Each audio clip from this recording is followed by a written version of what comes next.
আমাৰ 1985 চনৰ 14 আগষ্ট তাৰিখে নলবাৰী জিলাখন নতুনকৈ গঠিত হৈছিল আৰু আমি প্ৰতি বছৰে নলবাৰী জিলা প্ৰশাসনে অতি জাকজমকতাৰে আমি জিলা দিৱস পালন কৰোঁ। এইবাৰো আমি 14 আগষ্ট তাৰিখে জিলা দিৱস পালনৰ বাবে বিস্তৃত কাৰ্যসূচী লৈছোঁ। তাৰ ভিতৰত আমাৰ ৰাতিপুৱা 11টা বজাত ব্লাড ডোনেশ্যন কেম্প হ'ব।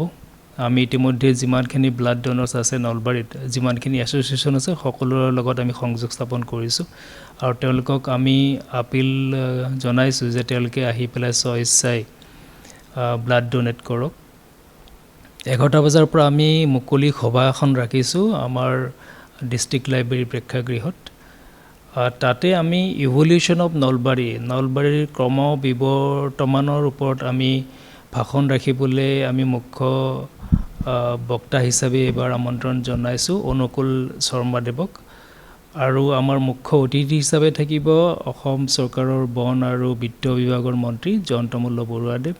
তদুপৰি আমাৰ টিহু বিধানসভা সমষ্টি আৰু বৰক্ষেত্ৰী বিধানসভা সমষ্টিৰ মাননীয় বিধায়কদ্বয়ো তাত উপস্থিত থাকিব। তাৰোপৰি আমি গীত মাতৰ ব্যৱস্থাও তাত ৰাখিছোঁ আৰু ডিষ্ট্ৰিক্ট ডে হিচাপত আমি গোটেইখিনি বিদ্যালয়ক আমি ইনস্পেক্টৰ অফ স্কুলছক নিৰ্দেশনা দিছোঁ।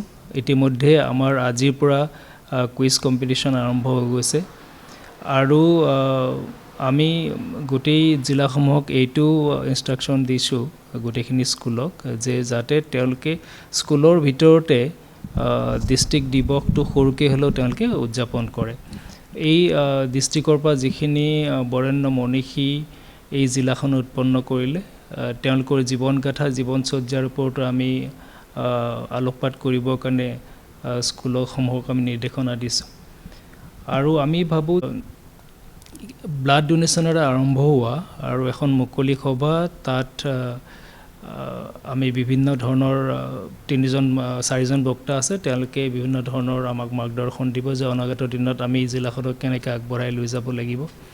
তাৰোপৰি আমি এইবাৰ জিলা দিৱস উপলক্ষে 2টা কম্পিটিশ্যন ৰাখিছোঁ। এটা হৈছে কুইজ, অ'পেন কুইজ।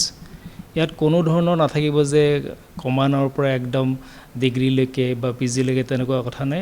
এটা অ'পেন কুইজ ৰাখিছোঁ আৰু 2 নম্বৰ ৰাখিছোঁ যে এটা স্পট কম্পিটিশ্যন আমি দিম যে গোটেইখিনি ল'ৰা ছোৱালী আহিব, তাত আমি ক'ম যে তেওঁলোকে কবিতা লিখিব লাগিব, গল্প লিখিব লাগিব নে নলবাৰী জিলাৰ যিকোনো এটা বিষয়বস্তুৰ ওপৰত তেওঁলোকে আলোকপাত কৰিব লাগিব। গতিকে এই 2টা বিষয়বস্তু এইবাৰ আমি জিলা দিৱস হিচাপে ৰাখিছোঁ আৰু আমাৰ প্ৰস্তুতি চলি আছে। আমি ভাবোঁ যে জিলা দিৱসটো খুব সুন্দৰকৈ পাৰ হৈ যাব।